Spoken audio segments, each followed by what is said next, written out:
औरंगाबाद के पूरी जनता का तहे दिल से शुक्रिया अदा करता हूँ कि उन्होंने हमारी एक आवाज़ के ऊपर इतनी ज़्यादा तादाद के अंदर उन्होंने हमें जो तायीद की और ये फ़ैसला किया कि हम आएंगे आपके इस आंदोलन के लिए, क्योंकि उन्हें ये मालूम है कि ये आंदोलन जो है उन्हीं के हक़ के लिए था, गरीबों के लिए था। और हमने ये जो मांगे रखी थी ये ऐसी जायज़ मांगे थी कि जिसको सरकार को भी समझ में आ रहा था कि बिल्कुल सही ये काम होना चाहिए। मैं अपने तौर से औरंगाबाद के जितने भी हमारे अधिकारी हैं, चाहे वो ज़िला कलेक्टर हो सुनील चौहान साहब हो, पुलिस कमिश्नर साहब हो, या म्यूनसिपल कमिश्नर साहब है, या डिविजनल कमिश्नर साहब है, ये सभी लोगों का मैं तहे दिल से शुक्रिया अदा करता हूँ कि उन्होंने ये फ़ैसला लिया है कि अब लॉकडाउन यहाँ पर नहीं रहेगा करके। इस ताल्लुक़ से पालक मंत्री सुभाष देसाई साहब ने भी बात की और उन्होंने भी मुझे ये आश्वासन दिया था कि जितने भी पोस्ट भरे जाने हैं जो आरोग्य विभाग के अंदर है, जो करीब 2000 के करीब ये जो पोस्ट है, इसके ताल्लुक़ से उन्होंने मुझे ये कहा है कि आने वाले 3 से 4 दिनों के अंदर वो यहाँ पर आएंगे, इसके ताल्लुक़ से मीटिंग लेंगे और एक मीटिंग मुंबई के अंदर बैठ के जल्द से जल्द ये पोस्ट कैसी भरी जाए तो उस ताल्लुक़ से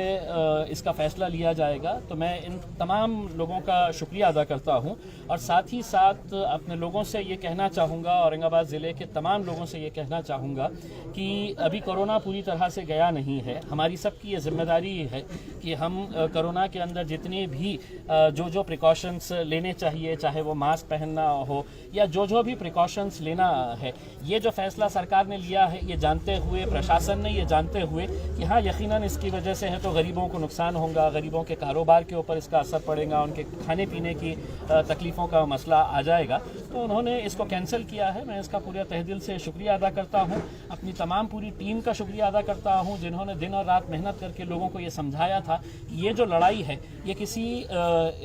किसी के ख़िलाफ़ नहीं थी, ये एक हमारा सिस्टम का फेलियर है। उस सिस्टम के फेलियर को बेहतर करने के लिए हमने ये लड़ाई लड़ी थी और ये लड़ाई के अंदर हमें कामयाबी मिली है। हम बहुत बहुत जीत किसकी हुई, मजलिस की हुई या जनता की जीत हुई? लेकिन ये मुद्दा कभी भी मजलिस का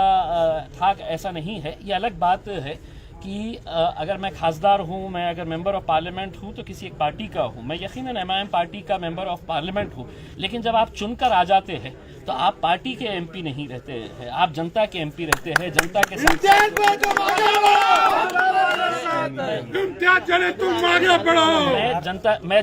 मैं जनता के लिए ये आवाज़ उठाया था और मुझे खुशी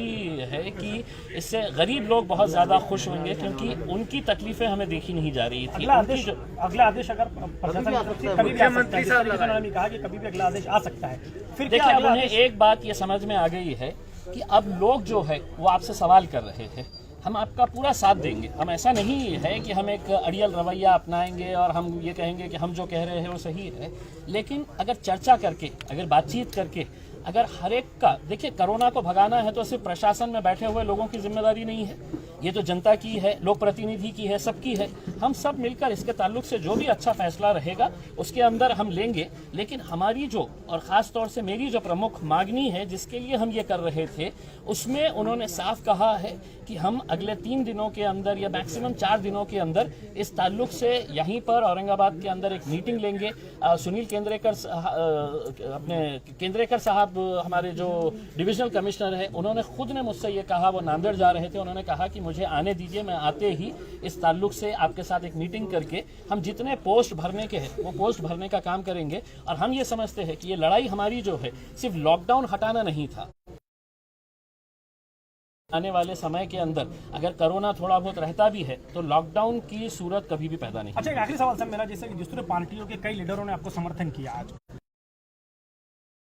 मोर्चा तो अब जब कैंसिल ही हो गया है लॉकडाउन तो मोर्चा भी खत्म हो जाएगा, लेकिन उन लोगों को क्या संदेश देंगे जिन लोगों ने आपको समर्थन किया? नहीं, मैं तो तमाम लोगों का शुक्रिया अदा करना चाहूँगा कि देखिए मेरे पास जो लोग आए थे, अगर आप उन लोगों को देखेंगे, जैसे MPSC के एग्ज़ाम में बैठने वाले लड़के, ये सब ग्रामीण इलाकों से आते हैं। 11 तारीख के दिन उनका एग्ज़ाम है और वो जिस तड़प के साथ मेरे साथ पास आए और उन्होंने कहा कि साहब हमारा 11 तारीख, हम उसमें से कई बच्चे ऐसे थे जिनका वो लास्ट अटैम्प्ट था, आखिरी अटैम्प्ट था। तो उनकी ये थी कि साहब किसी तरह से हमारे को यहीं पर रहने दीजिए, हमारे जो कोचिंग क्लासेस है वो चलाने की हमारे को इजाज़त दीजिएगा करके। तो बहुत सारे मुद्दे हैं जिन जिन लोगों ने भी समर्थन दिया है और हमारा इसके अंदर तायीद की है, चाहे फिर वो हमारे सुमित खांबेकर हो मनसे के, या हमारे कन्नड़ के हमारे हर्षवर्धन जाधव साहब हो, या और दूसरे जितने भी संगठन के लोग हो, कई सारे दलित संगठनों ने इसके अंदर शामिल होने का फैसला किया था, कई सारे कारोबार करने वाले लोगों ने इसका फैसला लिया था कि हम इस मोर्चे के अंदर शामिल रहेंगे। मैं उन सब का धन्यवाद देता हूं और उनको ये कहूँगा कि आप अपने धंधे को अच्छे तरीके से चलाइए, लेकिन ये ख्याल रखिएगा कि कोरोना अभी गया नहीं है, तो कोरोना के जितने भी एहतियात करना है वो एहतियात करिए। कल आपका मोर्चा है क्या? नहीं, अब मोर्चा का सवाल नहीं है, क्योंकि अब जो हमारी मांग थी वो मांग है तो पूरी हुई है। अगर 3-4 दिनों के बाद जब हम ये इसके ऊपर चर्चा करेंगे, हमारा ये नहीं था कि हम मोर्चा निकाल के कोई अपनी ताकत दिखाना चाहते थे। हम तो सिर्फ है तो सरकार को नींद से जगाना चाहते थे कि ये मुद्दे हमारे शहर के, हमारे ज़िले के लिए बहुत मायने रखते हैं, आप उसका हल निकालिए। अब वो एक रास्ता हमारा खुल गया है, दूसरा रास्ता 3-4 दिन के अंदर इसके अंदर कुछ ना कुछ तो पॉजिटिव पॉइंट निकल के आएगा। खासदार इम्तियाज जलील जिंदाबाद, खासदार इम्तियाज जलील जिंदाबाद, खासदार इम्तियाज जलील जिंदाबाद। मराठीमध्ये पाहिजे त्यांना. आज जिल्हाधिकाऱ्यांनी आता जाहीर केलं आहे की निकाल लॉकडाऊन जो आहे तो रद्द होणार आहे, याबद्दल आपण आपली पहिली प्रतिक्रिया काय राहणार आहे? मी धन्यवाद देतो. औरंगाबाद जिल्ह्याचे आमचे जितके अधिकारी आहे ते विशेषकर सुनील चौहान साहेबांच्या, पोलीस कमिशनर साहेबांच्या,